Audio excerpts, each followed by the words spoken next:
Утром 1 сентября 2019 года в доме семьи Шейд царила напряженная атмосфера. В Пенсильвании накануне скончался Джон Шейд, пожилой мужчина, брат Маргарет Энн Самни. Родственники начали обзванивать друг друга, чтобы сообщить о трагедии и договориться по поводу похорон. Однако, одна из сестер покойного столкнулась с трудностью. Ей не удалось связаться с Маргарет. Это вызвало обеспокоенность.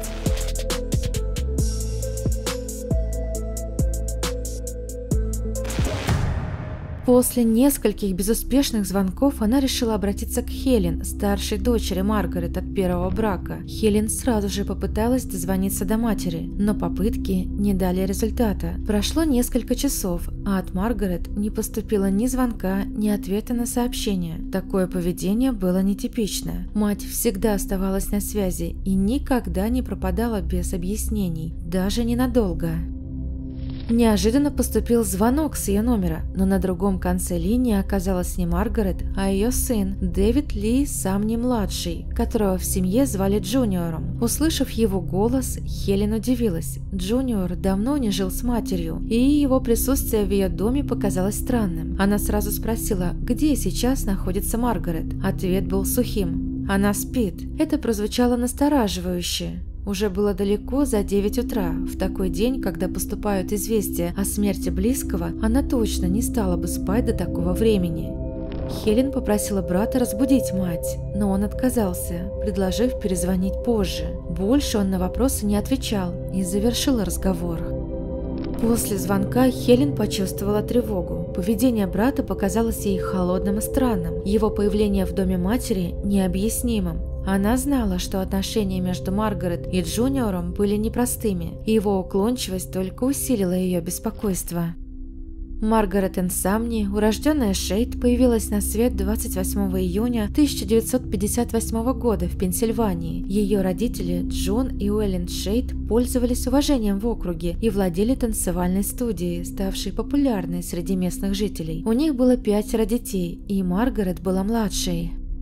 С раннего детства она проводила много времени в студии, сначала как ученица, затем как помощница, а позже и как преподаватель. Она вела занятия по балету, участвовала в организации ежегодных концертов и помогала в административных делах. Со временем ее вклад в семейное дело стал неотъемлемой частью его функционирования.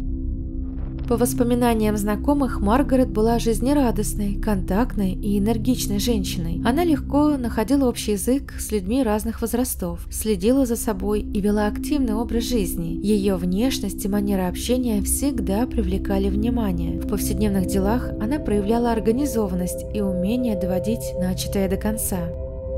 Впервые Маргарет вышла замуж, будучи очень юной. Ее супругом стал Джон Джозеф Тьерри. Однако семейная жизнь не сложилась. Он был эмоционально отстраненным и не интересовался ни браком, ни детьми. Вскоре они расстались. У Маргарет от этого брака остались 2 дочери – Хелен и Пэг. После развода вся забота о детях легла на ее плечи. Бывший муж участия в их жизни почти не принимал, и ей приходилось совмещать материнские обязанности с работой в студии.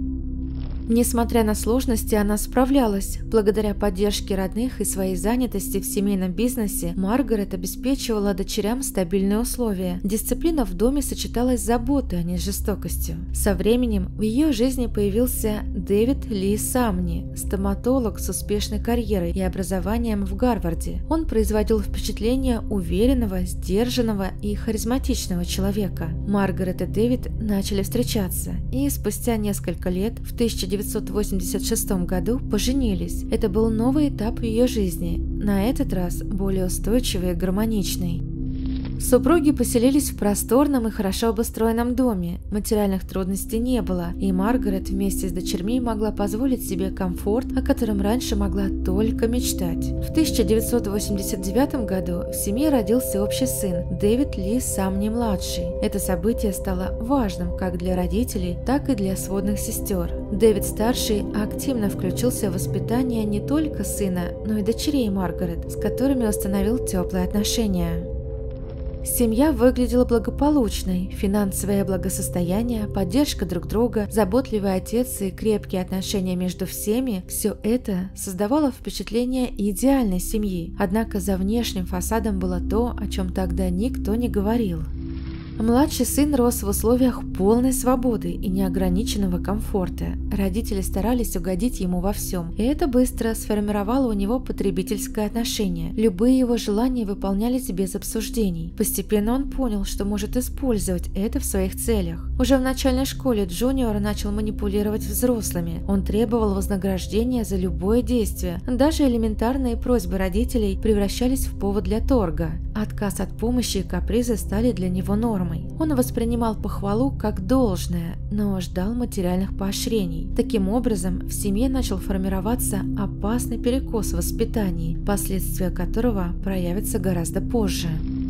С годами поведение Джуниора становилось все более проблемным. Родители не ограничивали его ни в чем. Любые проявления недовольства с его стороны немедленно приводили к уступкам. Даже когда он предъявлял завышенные, необоснованные требования, Маргарет и Дэвид-старший не пытались их сдерживать. Они полагали, что, позволяя сыну делать все, что он хочет, смогут сохранить с ним теплые отношения и сформировать у него уверенность в себе. На практике это лишь укрепило у него ощущение вседозволенности и превосходства над окружающими.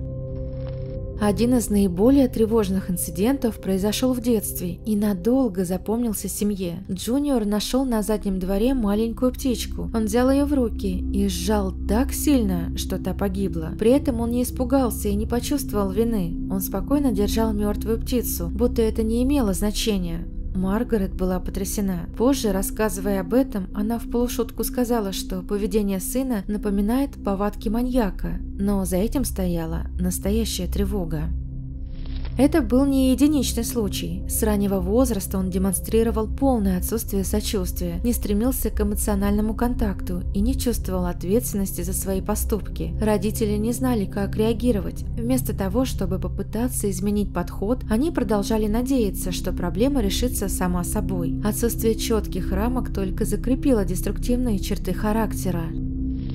В 2001 году брак Маргарет и Дэвида Ли Самни распался. Ранее стабильные отношения начали разрушаться. Развод прошел относительно тихо, но его последствия оказались значительными. На тот момент их сыну было около 12 лет. После развода финансовое положение Маргарет резко ухудшилось. Помощь со стороны бывшего мужа прекратилась, а доходов от семейной танцевальной студии, на которую она раньше полагалась, больше не хватало. Студия начала приносить убытки, и вскоре Маргарет приняла решение закрыть ее. Это означало потерю не только работы, но и важной части ее жизни. Чтобы справиться с текущими расходами, ей пришлось устроиться продавцом в магазин одежды. Работа не была престижной, но позволяла покрывать основные нужды. При этом запросы сына не уменьшались. Джуниор продолжал требовать особого отношения и привычного комфорта. Его поведение не менялось, он ожидал, чтобы все его желания исполнялись безоговорочно. Несмотря на развод и собственные финансовые трудности, Дэвид-старший продолжал идти на уступки сыну. Он оказывал материальную помощь, даже если это шло в ущерб ему самому. Вместо того, чтобы установить жесткие границы, он действовал так же, как и раньше, стараясь сохранить с сыном контакт любой ценой. Хотя бывшие супруги больше не жили вместе, они оставались зависимы от поведения Джуниора. Он жил попеременно, то у матери, то у отца, и каждый из родителей продолжал удовлетворять его требования. Подросток фактически контролировал поведение взрослых, а их стремление угождать ему никуда не исчезло, несмотря на ухудшение условий жизни. Этот этап стал критическим. Финансовые трудности, утрата стабильности и разрушение семьи совпали с тем, что поведение сына становилось все более разрушительным. Родители не пересмотрели свою тактику и продолжили действовать по старой модели, где потребности Джуниора были приоритетом. В 2008 году, достигнув 18 лет, Дэвид Ли Самни-младший поступил в университет на математический факультет. Родители воспринимали это как шанс на перемены. Они надеялись, что учеба в престижном вузе поможет ему развить самостоятельность и выработать дисциплину. Дэвид-старший взял на себя оплату учебы. Жилье в кампусе было дорогим, но расходы разделялись между обоими родителями. Маргарет и Дэвид продолжали выполнять обязательства, несмотря на свои финансовые ограничения. Джуниор жил в отдельной квартире, неподалеку от кампуса. Все, что было необходимо, ему предоставлялось. В 2010 году Маргарет решила навестить сына. Она поехала в Вашингтон, чтобы убедиться, что у него все в порядке. Во время этой поездки произошло то, что позже вызвало множество вопросов. Неожиданно она позвонила дочери Хелен и сообщила, что находится в больнице вместе с Джуниором. По ее словам, сын якобы попытался нанести себе травмы ножом, а она сама упала и ударилась головой. Информация прозвучала расплывчато. Хелен заметила нестыковки. Мать не объясняла, что именно произошло. Отвечала уклончиво и избегала подробностей. Когда она приехала в больницу, то узнала, что Маргарет и Джуниор лежат в разных палатах, хотя для их случая это было не обязательно. Это показалось странным. Медицинский персонал тоже не давал точных объяснений.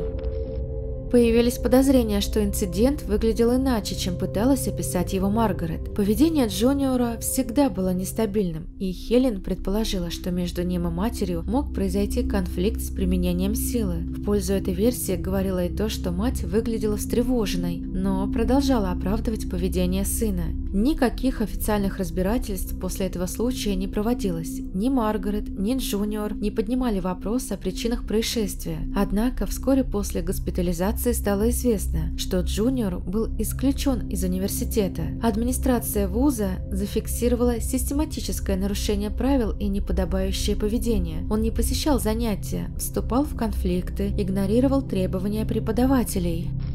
Отчисление стало для родителей ударом. После стольких усилий и вложений они ожидали иного результата, но вместо прогресса получили подтверждение, что поведение сына только ухудшается. Джуниор был вынужден вернуться в Пенсильванию, где вновь начал жить поочередно у каждого из родителей. Его пребывание в университете, которое должно было стать началом самостоятельной взрослой жизни, завершилось провалом и новыми тревожными знаками. В июле 2015 года между Дэвидом Ли Самни-младшим и его отцом произошел конфликт, ставший одним из самых тяжелых эпизодов в их семейной истории. Джуниору было 26 лет, он нигде не учился и не работал, продолжал жить за счет родителей и по-прежнему воспринимал их как источник финансов, не считаясь с их возможностями. В тот день он потребовал у отца деньги на поездку. Сумма была значительной. Дэвид-старший, к тому моменту столкнувшийся с личными финансовыми проблемами, просто не мог удовлетворить запрос сына. Он объяснил, что отпуск невозможен, поскольку денег на это нет. Однако Джуниор не принял отказ. Вместо того, чтобы завершить разговор, он начал кричать и переходить на угрозы. Разговор перерос в физическую агрессию. Джуниор напал на отца, используя грубую силу. Он бил его руками, не останавливаясь даже тогда, когда мужчина уже не мог сопротивляться. Соседи, услышав крики и звуки борьбы, вызвали полицию. Когда офицеры приехали на место, они застали Джуниора в момент избиения. Он находился поверх своего отца, продолжая наносить удары. Дэвид-старший получил тяжелые травмы. Медики зафиксировали кровоизлияние в мозг, повреждение позвоночника и множественные ушибы. Он был доставлен в больницу в критическом состоянии. После обследования врачи пришли к выводу, что состояние пациента требует постоянного ухода. С этого момента Дэвид уже не мог самостоятельно передвигаться. Ему понадобился круглосуточный уход, и позже его перевели в дом престарелых. Работать он больше не мог. Джуниору были предъявлены обвинения, но квалификация преступления вызвала недоумение у родственников. Вместо попытки убийства следствие ограничилось обвинением в тяжком нападении. Несмотря на тяжесть последствий, суд назначил меру пресечения в виде залога, и вскоре Джуниор оказался на свободе. Сам пострадавший был не в состоянии участвовать в разбирательстве. Джуниор, как и раньше, избежал серьезной ответственности. Этот случай стал переломным моментом для всей семьи. Иллюзия, что его поведение можно контролировать, окончательно исчезла. После нападения на отца и короткого срока под арестом, Дэвид Ли, сам не младший, не понес серьезной ответственности. Несмотря на тяжесть инцидента, он оказался на свободе и вел себя так, словно ничего не произошло. Через некоторое время он начал рассказывать родственникам, что якобы поступил на службу в военно-морские силы США. Эту информацию он активно распространял среди членов семьи и знакомых, утверждая, что прошел отбор и теперь занимает должность, связанную с соблюдением дисциплины и внутреннего порядка.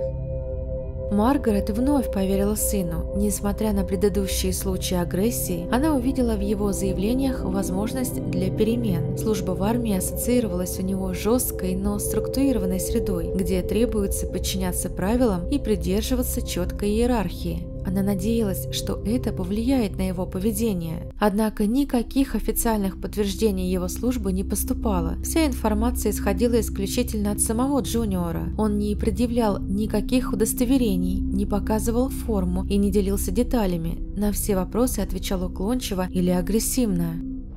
Параллельно он начал активно тренироваться. За короткий срок его внешний вид сильно изменился. Он значительно увеличил мышечную массу, стал физически внушительным. При росте почти 2 метра он производил пугающее впечатление, особенно на тех, кто уже сталкивался с его вспышками гнева. Внешние изменения сопровождались нарастанием агрессивности. Джуниор стал раздражительным, часто прибегал к угрозам, легко выходил из себя. Общение с ним стало напряженным. Он подчеркивал свое превосходство и не скрывал, что предпочитает решать конфликты силой. От окружающих он требовал полного подчинения.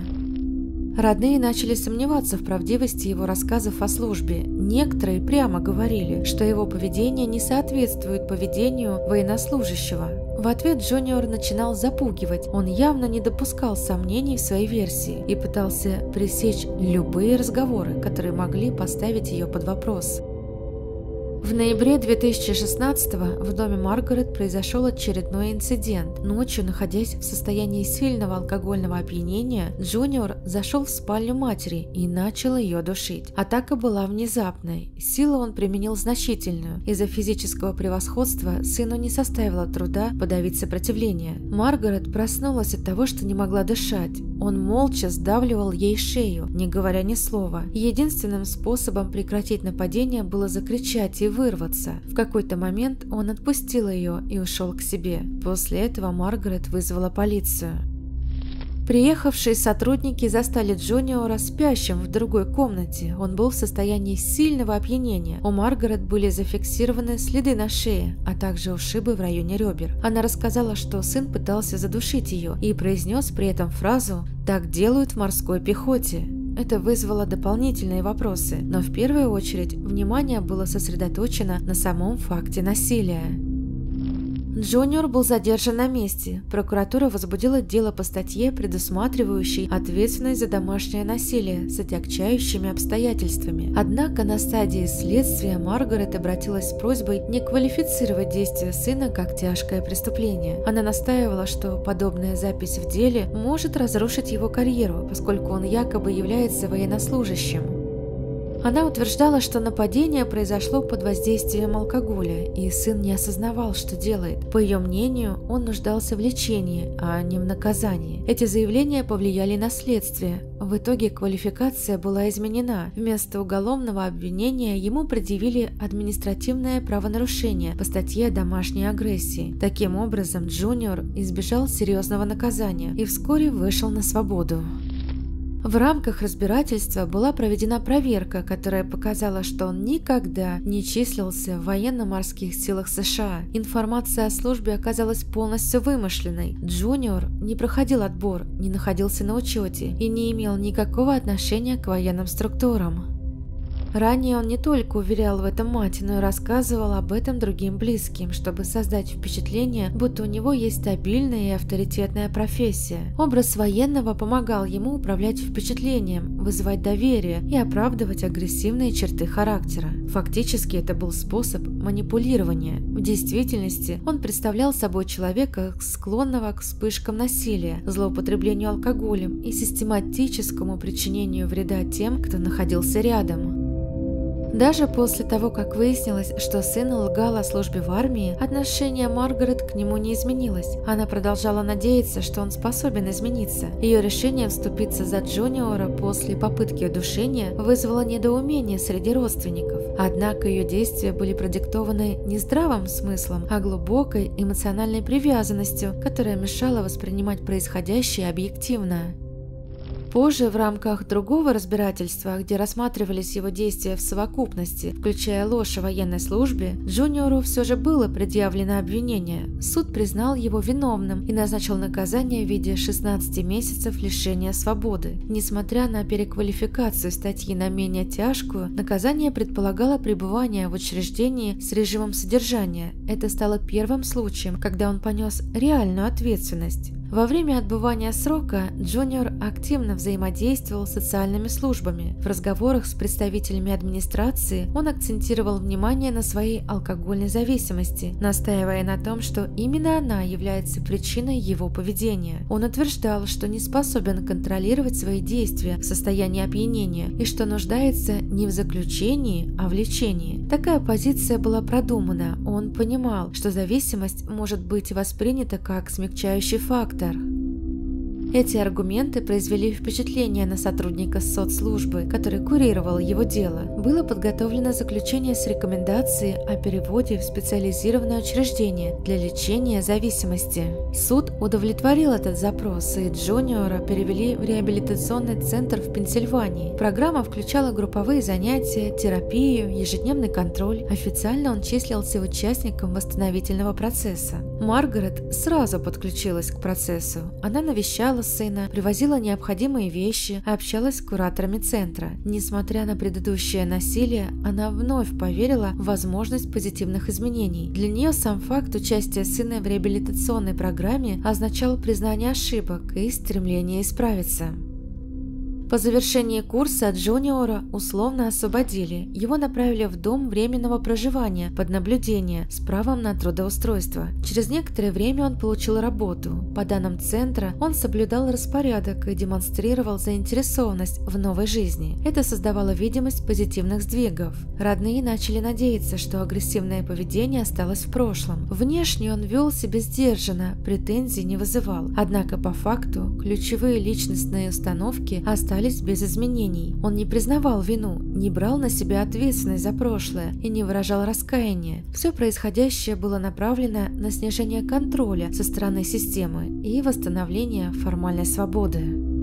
В августе 2018 года скончался Дэвид Ли Самни-старший. Ему было 74 года. Он умер в доме престарелых, где находился после травм, полученных в результате нападения сына. В официальных документах причиной смерти значилось общее ухудшение состояния здоровья. Однако близкие были уверены, что именно избиение в 2015 стало отправной точкой в его стремительном физическом и психическом ослаблении. На момент смерти отца Джуниор находился на свободе и никакой дополнительной ответственности за последствия нападения не понес. Судебной связи между его действиями и смертью отца установлено не было. Ни следственные органы, ни прокуратура не пересматривали обстоятельства 2015 года с учетом новой информации. На похоронах Маргарет вела себя спокойно и сдержанно. Ни одного обвинения в адрес сына она не высказала. Даже при очевидной связи между нападением и смертью бывшего мужа она не изменила своего отношения. Ее поведение усилило напряженность внутри семьи. В 2019 году Джуниор начал новые отношения. Он познакомился с женщиной через мобильное приложение. Ее имя в материалах дела не указывается, поскольку она решила сохранить анонимность. Отношения развивались стремительно. Вскоре после знакомства она переехала к нему. Вначале он вел себя корректно, был вежлив, внимателен, демонстрировал заботу и внешнюю сдержанность. Это создавало впечатление, что он изменился. Через непродолжительное время после начала совместного проживания поведение Джуниора стало меняться. Он начал диктовать жесткие условия, контролировал повседневные действия партнерши и требовал абсолютного подчинения. Любая попытка возразить вызывала у него вспышки раздражения и агрессии. Женщина вскоре заметила странности. Она обнаружила у Джуниора чеки, выписанные на имя его матери, и поняла, что он использует их для личных покупок. Когда она спросила, на каком основании он это делает, он ответил, что Маргарет якобы страдает психическим расстройством и не в состоянии самостоятельно управлять финансами, а он лишь помогает ей оплачивать счета. По его словам, он регулярно подписывал чеки от ее имени, при этом никаких юридических оснований для подобных действий у него не было. Отсутствовали документы, подтверждающие недееспособность матери, а также доверенность. Когда сожительница предложила урегулировать этот вопрос официальным путем, он начал избегать темы, ссылаясь на якобы затянутое оформление через госструктуры. У нее появились подозрения в его нечестности, но доказательств для обращения в полицию на тот момент не было. Когда она окончательно решила разорвать отношения, Джуниор не смог это принять. Он продолжал настаивать на восстановлении связи, навязывался, появлялся без предупреждения. После очередного отказа он перешел к силовому воздействию. Под предлогом встречи он заманил бывшую партнершу в гостиничный номер в Атлантик-Сити и удерживал ее там против ее воли. В течение нескольких дней женщина подвергалась физическому насилию, психологическому давлению и лишению свободы. Джуниор наносил ей удары, ограничивал передвижение, несколько раз душил ее до потери сознания. В какой-то момент он посчитал, что она умерла, и покинул номер. Женщина осталась без сознания и с тяжелыми травмами, без возможности получить помощь. На третий день персонал отеля обратил внимание на табличку «Не беспокоить», которая все это время не снималась. Одна из сотрудниц решила проверить номер и обнаружила пострадавшую в критическом состоянии. Ее экстренно госпитализировали. Врачи констатировали серьезные травмы, но благодаря своевременной помощи женщину удалось спасти. Полиция оперативно установила личность нападавшего. Ордер на арест был выдан, но по технической ошибке данные не были своевременно внесены в федеральную базу. Это позволило Джуниору покинуть штат и вернуться в Пенсильванию без препятствий. На момент госпитализации пострадавшей он уже находился в другом регионе. Хотя ордер был официально оформлен 16 июля 2019 года, его отсутствие в общей системе розыска привело к тому, что при следующем задержании Джуниора в Пенсильвании по отдельному делу сотрудники не связали его с нападением в Атлантик-Сити. Его отпустили, так как в базе розыска он не значился. Этот сбой стал результатом нарушения координации между ведомствами. В результате человек, совершивший тяжкое преступление, оказался на свободе. Последствия этой ошибки оказались критическими. Вскоре произошло еще более жестокое преступление. 1 сентября 2019 года скончался брат Маргарет, Джон Шейд. Родственники начали обзванивать друг друга, чтобы согласовать организацию похорон. Но, как мы знаем, до Маргарет никто не мог дозвониться. На следующее утро, 2 сентября, Хелен продолжала звонить. В какой-то момент на вызов ответил Джуниор. Он сказал, что находится в доме матери и что-то спит. От дальнейших пояснений он уклонился. На просьбу позвать Маргарет к телефону не откликнулся. Пообещал лишь перезвонить позже. Его поведение показалось странным. Семья приняла решение обратиться в полицию с просьбой о проверке состояния здоровья Маргарет. Патруль приехал на место, однако никто не открыл дверь. Дом выглядел обитаемым, но признаков движения внутри не было. После нескольких попыток установить контакт, офицеры приняли решение о принудительном входе. При осмотре дома сразу стало понятно, что произошло нечто серьезное. Внутри ощущался резкий запах. На стенах и полу были следы крови. Обстановка указывала на борьбу. По полу тянулись следы, похожие на следы волочения тела. Были найдены полотенца со следами попыток убрать кровь.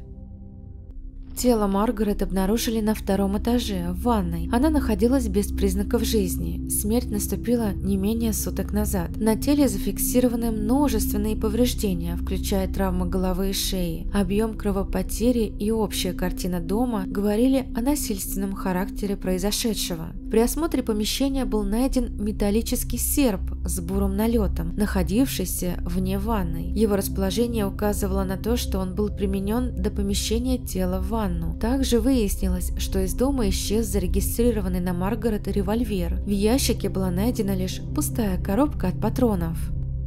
Место происшествия было обозначено как особо тяжкое. Следственно-криминалистическая группа провела фиксацию всех улик и начала осмотр техники, находившейся в доме. Объектами интереса стали ноутбук и внешняя флешка, принадлежащие Джуниору. При изучении флешки были обнаружены 277 фотографий, сделанных после наступления смерти Маргарет. На снимках запечатлено, как тело перемещалось по разным частям дома. Некоторые изображения были постановочными. На них Джуниор сам появлялся в кадре, в ряде случаев делал селфи с телом. Визуальные доказательства указывали на то, что действия велись хладнокровно и в течение продолжительного времени.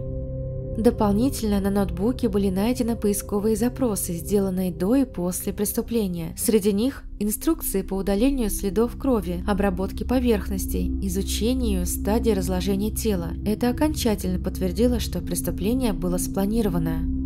Сцена преступления была признана одной из самых тяжелых за всю практику следственной группы. Следы крови, хаос в помещении, попытки скрыть улики и объем цифровых материалов указывали на крайне жестокий характер преступления. По предварительным выводам, исполнитель отличался хладнокровием, расчетливостью и отсутствием эмпатии.